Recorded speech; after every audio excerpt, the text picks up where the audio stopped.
A great start to the new league year for the Washington Commanders as they add two names to their offensive line, and the new league year hasn't even started yet. That and more on today's episode of Locked On Commanders. Your daily podcast on the Washington Commanders, part of the Locked On Podcast Network. Your team every day. Welcome, Commanders fans, to the Locked On Commanders podcast, part of the Locked On Podcast Network, your team every day. This is your daily podcast covering the Washington Commanders, and we are free and available on all platforms, including YouTube and the WUSA 9 Plus app on your Roku or your Amazon Fire Stick. And of course, thank you for making us your first listener, your first view of the day. I'm David Harrison, credentialed member of the media covering the Washington Commanders for Commander Country, a part of Sports Illustrated's FanNation. You can find me there or here or on Twitter as well at dharrison82. And the show, of course, is at LO Commanders. A rash of signings and agreed to sign deals done by the Washington Commanders here on Monday, the first day. It's called legal tampering, open negotiation, whatever you want to label it. The Washington Commanders doing some business. We will talk about all of that. We will break down Daron Payne's contract figures and talk about some of the comments he made when he met with us via Zoom on Monday. But first, we're going to talk about the main, in my opinion, the top lineman, offensive lineman, signed or agreed to sign on Monday as the open negotiation period began, and that is former Kansas City Chiefs, or soon-to-be former Kansas City Chiefs, Super Bowl winning right tackle Andrew Wylie. The deal for Andrew Wylie with Washington Commanders is reportedly a 3-year, $24 million contract. That averages out to $8 million per year. We don't have the guaranteed figures, what's bonus, what's not bonus, all of those things. So the average value up to $8 million per year. That makes him the 32nd highest paid NFL offensive tackle in average, at a yearly average value of his contract. Of course, coming from the Kansas City Chiefs, Wylie is now reuniting with offensive coordinator and now assistant head coach of the Washington Commanders, Eric Bieniemy. Wylie was originally undrafted in 2018 when he entered the National Football League out of Eastern Michigan. Again, eventually became a two-time Super Bowl champion there with Bieniemy, Andy Reid, and the Kansas City Chiefs. And not only was he a Super Bowl champion on the roster, but he was a contributor. Started 10 or more games every single year in the NFL except for 2021. So every other season started 10 or more games, started all 17 in 2022, and played over 1,000 regular season snaps in the regular season. Started in 11 total postseason games, including 2 Super Bowls for the Kansas City Chiefs. And doing some reading on him, we're going to try to get Ryan Tracy of the Locked On Chiefs podcast on here to talk to us about Wylie from an up close and personal standpoint, kind of let us know what we're getting here, what the Commanders are getting, and when they do make the signing official at the turn of the clock for the new league year. But all the impressions I'm getting from what I've seen is that this is not a situation where Andrew Wylie was allowed to walk out the door because the Chiefs don't want him. It's simply a case of a Super Bowl winning team, a constant Super Bowl contending team. Just simply, you can't pay everybody. You can't give everybody the money that they're going to want, the money that they ultimately deserve. So you have to allow a few guys to walk out. And unfortunately, that's just kind of the way these Super Bowl teams go, which is why it's hard to it's hard to win a Super Bowl. It's even harder to win another Super Bowl. Tom Brady once said. So that's kind of the reason why 11 postseason games, 2 Super Bowl starts for Andrew Wylie. It's gonna be really hard to pay him what he's gonna want, what he could get on the open market, and then also be able to pay everybody else. So if you're the Kansas City Chiefs, you got to make some tough decisions. Their tough decision to let Wylie leave ends up being the Washington Commanders' gain as they get the veteran here. Versatile along the offensive line. You're going to see a theme here in some of these signings. Undrafted guys who have worked and earned their way up to the top, and also versatile players. Wylie has played guard. He's played tackle. He's still relatively young. He will turn 29 in August. But again, he's on the right side of 30 as far as you're concerned with a 3-year deal. You're probably looking to guarantees really only tying Washington down for 1 to 2 years. So if he hits that 30 mark and starts to break down, the Commanders will likely have a way out if they need to. Initially, look, offensive line, I mean, we've known this, guys. The offensive line is the most crucial part of this roster that the Washington Commanders have to address. So seeing them go out there the first day of open negotiations, they go ahead and they agree to terms with a veteran, and not just a veteran, but an experienced veteran with postseason play. He knows Eric Bieniemy. He's going to be able to come in and help the other offensive linemen, help Sam Cosmi. If Sam Cosmi shifts in the guard or stays out of tackle, Wylie shifts in the guard, what have you, whatever the situation is that the Commanders decide to go to, Wylie is going to be able to help Sam Cosmi understand the roles and the responsibilities and be able to help the left tackle. Charles Leno Jr. Is my expectation, or whoever it might be. All of those 5 guys are going to have basically another kind of coach in the meeting room, in the locker room with them on the practice field to help them get up to speed of what Eric Bieniemy is talking about and is going to want to do. So I love, obviously, the agreement, the news coming out on Monday that the team has agreed to terms with right tackle Andrew Wylie. I expect him to play right tackle. We'll get more into kind of how this affects the depth chart later on in the week as we have time to react and kind of take a minute, survey the impact that all these signings are going to make. But news is flying fast and furious. So we'll try to balance out giving you the news, keeping you up to date on what's going on with your team, but also when we can find time, get in there and see what the actual impact is going to be. Again, that versatility is huge. That versatility is key in the National Football League today. So the fact that Wylie can play right tackle, I think that's kind of the organic position, but then also can shift inside the guard if need be is key. And then again, project him against current roster right now as we sit today. I would have him as the right tackle. I would probably move Sam Cosmi into right guard, but that's not my decision to make. That's Ron Rivera's decision to make. It's going to be Eric Bieniemy's decision to make. There's a lot of other people paid to make those decisions outside of me. So that's the first big agreement made here before the new league year starts on Wednesday. Again, the open negotiation period. So that's not an official signing, not an official contract. Andrew Wylie agreeing to terms with the Washington Commanders on a 3-year, $24 million contract to be signed hopefully Wednesday or at least shortly after the new league year begins. Daron Payne's contract, however, is signed. Don't have to wait till the new league year to re-sign, guys. So Daron Payne's contract is signed, and he did meet with us via Zoom on Monday. We're going to break down some of his comments, and we're going to break down his contract next on today's episode of Locked On Commanders, part of the Locked On Podcast Network, your team every day. But first, today's episode of Locked On Commanders is brought to you by FanDuel. The final stretch of the NBA regular season is here, and now is the perfect time to download FanDuel, America's #1 sportsbook, because new customers, you get a no-sweat first bet up to $1,000. That's bonus bets back if your first bet doesn't win. So you can feel free to go a little aggressive if you really want to. Try to hit that big bet, try to make back that money, or try to hit that big bet and make some money, because if you don't succeed, you'll get that money back in the form of free bets to reload your book and reload your stash. Just download the FanDuel Sportsbook app. It's safe, secure, and super easy to use, super user-friendly. And then you can bet on everything from the money line to point scorers, and you can even bet on the amount of threes drained, rebounds, whatever you can think of. Looking at some NFL projections, currently the Commanders are plus 6,000 odds to win the next Super Bowl and have the worst odds in all of the NFC East, considering they're the only team from the NFC East to not make the playoffs last year.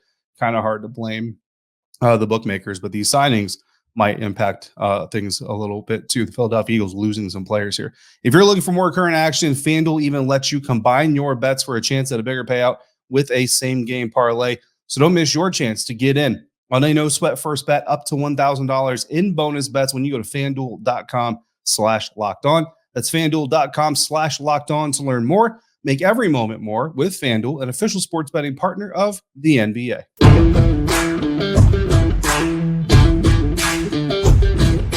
On the surface, Daron Payne's new contract with the Washington Commanders will keep him in the franchise through the 2026 season. But when you really dissect the numbers, it actually is going to keep him here through the 2025 season at a minimum. Could still be the 2026 season, but there will be some discussion to be had there. Thankfully, three years from now, not 6 months from now. So Daron Payne's contract details released. And the first person I saw release them was Nikki Javala of the Washington Post. Great beat writer there, beat reporter covering the Washington Commanders for the Washington Post. Does a lot of great work. It was a lot of fun getting to know her a little bit this last season, seeing her around the NFL Scouting Combine, the Senior Bowl, all of those things. So we already knew coming into it, right? The deal, 4 years, $90 million, starts in 2023, covers through 2026. $28 million of that now we know is signing bonus. So if you don't know, the way that a signing bonus hits the salary cap, right? So $28 million signing bonus, that's obviously not $28 million against the salary cap all in 1 year. What it actually is you can split it up evenly if you're an NFL team over the life of the contract up to 5 years. So if you signed Daron Payne to a 6-year deal with a $28 million signing bonus, you can split that $28 million evenly through 5 years, but that 6th year, there's no signing bonus cap hit. You have to condense it all to within 5 years. So you're talking about a 4-year deal. You're going to split it evenly over the 4 years. $28 million divided by 4 is $7 million a year. So every single year in this contract, there's a $7 million bonus that does hit the salary cap against the Washington Commanders. So bottom line period, no matter what, $7 million from 2023 to 2026 is going against salary cap for the Washington Commanders in this deal. Now, beyond the $28 million signing bonus, which Daron Payne will get in a lump sum, usually 12 to 18 months is what I hear, like usually within the same calendar year. Like, so by Christmas, Daron Payne should be seeing $28 million hit his bank account. Imagine that life where you have $28 million hit your bank account, but it could take a little bit of time. But eventually, Daron Payne will get that $28 million signing bonus, and that is guaranteed no matter what happens. So $60.02 million after that in the contract is in total in guarantees. $46.01 million is guaranteed at signing, meaning that no matter what happens, Daron Payne walks away with $46.01 million just for signing his contract. 2023 salary cap number is $10.01 million. So some people might be wondering, how do you get that to happen? The franchise tag was going to pay Daron Payne almost $19 million alone. So how do you get a player to go from earning $19 million this season alone to only earning $10 million? Well, it's all cap math, right? If you play spades, you understand what I'm about to say. It's kind of like spades math, where it's math, but it ain't real math. You know what I mean? So in workout bonuses, Daron Payne's contract has $500,000 per year allotted to him in workout bonuses. He also has a per game active bonus up to $510,000 starting next year, running through 2026. That it works out to $30,000 per game. So every game he plays starting in 2024 all the way through 2026, every game he plays, he gets a bonus of $30,000 waiting for him in his locker. He also has a 2026 roster bonus that pays out $5 million on the third day of the league year in 2026. So whether it's March 15th or what have you, in 2026, 3 days into the new league year, if he's on the Commanders roster, boom, he gets a $5 million payday. So that's a little bit of kind of the preliminary numbers. The way this really breaks down in 2023, his salary is $2.51 million. It doesn't sound like a lot, right? $2.51 million. That's fully guaranteed and fully counts against salary cap. He also gets that $500,000 workout bonus, which is also fully guaranteed. So $2.51 million plus $500K, that's $3.01 million. How we get to $10.01 million is the $7 million signing bonus proration. So $7 million of Daron Payne signing bonus counts this year. So $7 million plus $3.01 million is $10.01 million. That's how we get to Daron Payne's $10.01 million salary cap number for 2023. How do you get Daron Payne to agree to that? Because again, the $28 million signing bonus, while the Commanders log it against the NFL salary cap over the next 4 years, they're going to pay it again in the next 12 to 18 months.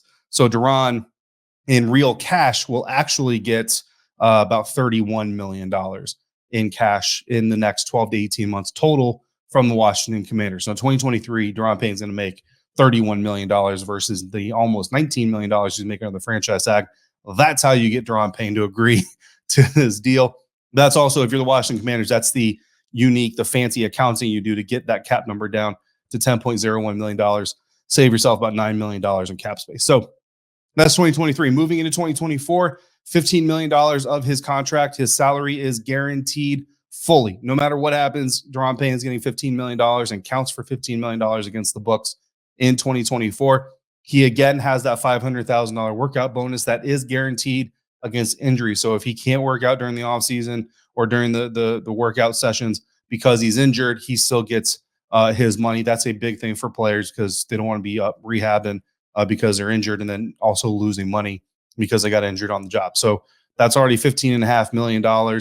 Then you have the per game active bonus up to $510,000. Again, $30,000 per game. So initially, in the way that the NFL is going to look at that is they're going to count the full 510. Now, if Daron misses some games, then that might kind of come back. Although that's also guaranteed versus injury or against injury. So I'm not sure how the accounting works on that. If the Commanders would still have to, well, they'll obviously still have to pay it. I'm not sure if that was still counting as cap. Either way, you're only saving $30,000 per game that Daron Payne misses up to $510,000 if he were to miss the full season. Knock on wood that doesn't happen. So either way, you've got $16.1 million, $0.01 million right there. You add on the $7 million signing bonus, and now you're up to $23.01 million.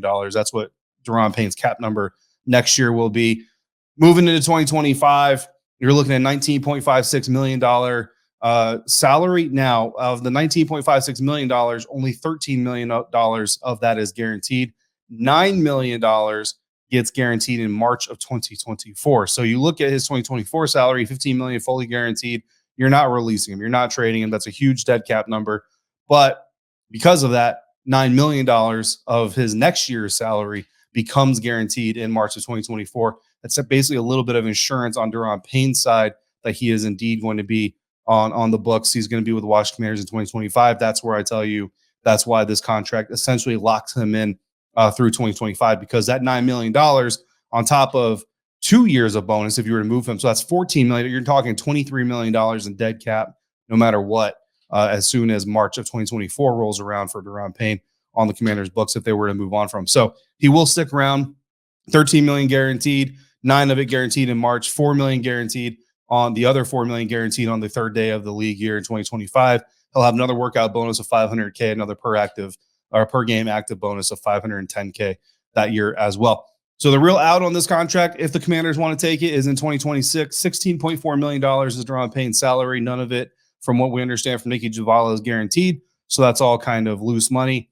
$5 million is what he's due on the third day of that league year, which means if they move on from him, it would be before or right at the beginning of the new league year. Again, a $500,000 workout bonus, $510,000 per game active bonus, and then you're talking about a $7 million signing bonus proration that would hit. So basically, you're looking at saving about $10 million, $9 million, depending on some of the fancy math, if the Commanders decide to move on in 2026. Really, what you want to worry about is 2023, because the rest of those numbers, 24, 25, 26, they can all get shifted. You hear about restructuring, you hear about converting salary to bonuses. Those are things that teams do to shift money around all the time. So the likelihood of Daron Payne's contract staying in this form really is very, very unlikely. So again, the first potential out after 2025 would save about $14 million.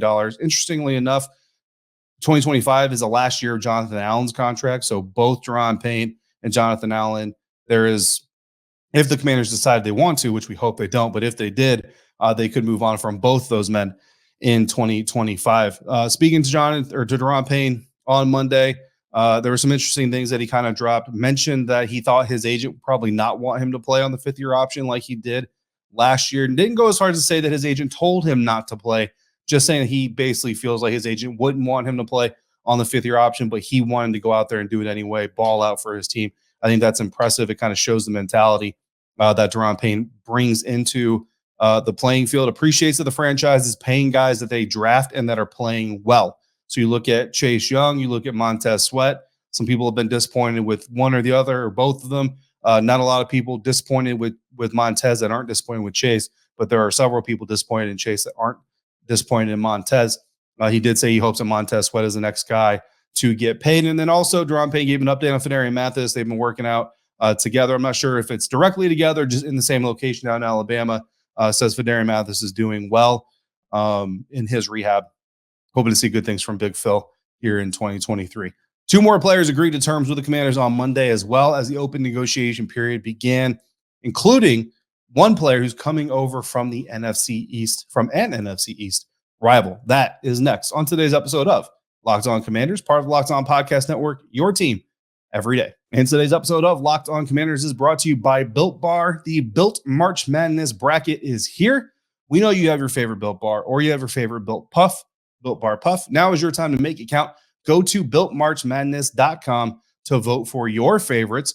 You already know I'm going to be voting for lemon dipped cheesecake puff because that thing is beautiful. And if you want your favorite to win, then you're going to be voting for your favorite bar too. Support your team, support your bar, support your puff. And when you vote for your favorite bar or puff, you will be entered into a drawing where 50 lucky Locked On listeners will get a free box of Built Bars. Not only that, but one Locked On fan, you're going to get a 12-month subscription to Built to have Built's best bars or puffs delivered monthly straight to your door. all for free. You got to try Built. You got to try Built bars, the Built Puffs, the best protein bars ever, because they're so amazing. You're not going to realize that they're actually good for you. For starters, high in protein, low in sugar, covering 100% chocolate. They're really the real deal. Run to BuiltMarchMadness.com right now to vote for your favorite bar or puff and pick up a box while you're there. You can vote every day in March. So hop on and support your favorite pick at Built. Built different.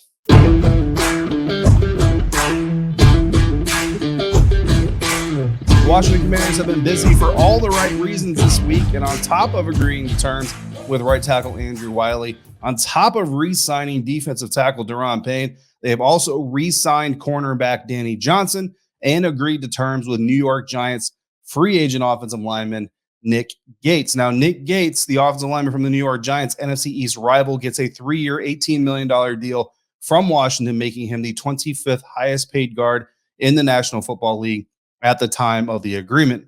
He's versatile. He's also played tackle, mostly left guard for 2022 in the Giants. For the Giants, I think that's a spot that we could look to improve on. Turns 28 in November. Washington fans, you might remember him most because he actually broke his leg against the Washington Commanders in week 2 of the 2021 NFL season. Had to have a bunch of surgeries following that, a whole lot of rehab, out for nearly 13 months total. On October 30th, 2022, he returned for the first time since week 2 of the previous season and got some playing time in a Giants loss to the Seattle Seahawks.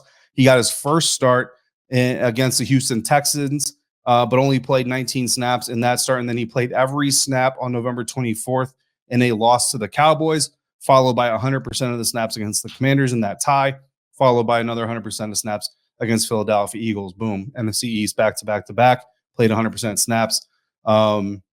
Very tough guy, obviously. You know what I mean? Quite the story. Patricia Traina of Locked On Giants will be here, which will join us for the next episode of Locked On Commanders. She's going to give us a little bit more insight into just who Nick Gates is and who the Washington Commanders are getting there. Also, Washington Commanders on Monday re-signing cornerback Danny Johnson to a 2-year, $7 million deal. Another undrafted guy. So Andrew Wylie entered the league undrafted. Nick Gates entered the league undrafted. Danny Johnson entered the league undrafted. Daron Payne, first-round pick. So we've got 3 undrafted guys getting contracts with Washington. Danny Johnson, undrafted in 2018, played all 5 seasons so far in the NFL for the Commanders, had a career-high 4 starts in 2022 as the Commanders dealt with all of that defensive back injury, the injuries that they were dealing with there. Got his first career interception last season against the Minnesota Vikings. Also turns 28 in November. We're going to get deeper into what that signing means, as well as all these other signings. Again, kind of reshuffle the depth chart, kind of look at where the team needs are as we get closer and closer to the end of the week. But right now, we're just trying to keep you up to date on all the news, all the transactions. We got plenty of Locked On hosts coming through to tell us about these new guys. I mean, 2 more guys have come in just since we've gone into production for this episode. So we're going to get more into Washington claiming former Minnesota Vikings cornerback Cam Dantzler and agreeing to a deal with former Seattle Seahawks linebacker Cody Barton. I literally have a meeting with Locked On Seahawks coach Corbin Smith to talk about Cody Barton in 3 minutes from the time I hit end on this episode. That's how fast, that's how furious we're doing it here at Locked On Commanders. So stay tuned because we're going to tell you all that you need to know about these new guys. More on these moves tomorrow, along with everything else that is happening. But I got to get to Corbin. You got to get on with your day. So thank you for making the Locked On Commanders podcast first listen or your first watch of the day. Make your second listen or watch the Locked On NFL Draft podcast. Damian Parson and Keith Sanchez provide in-depth coverage of the biggest NFL draft prospects. They're giving you deep dives into the sleepers and the hidden gems that can change your favorite NFL franchise. Find Locked On NFL Draft wherever you get your podcasts and on YouTube.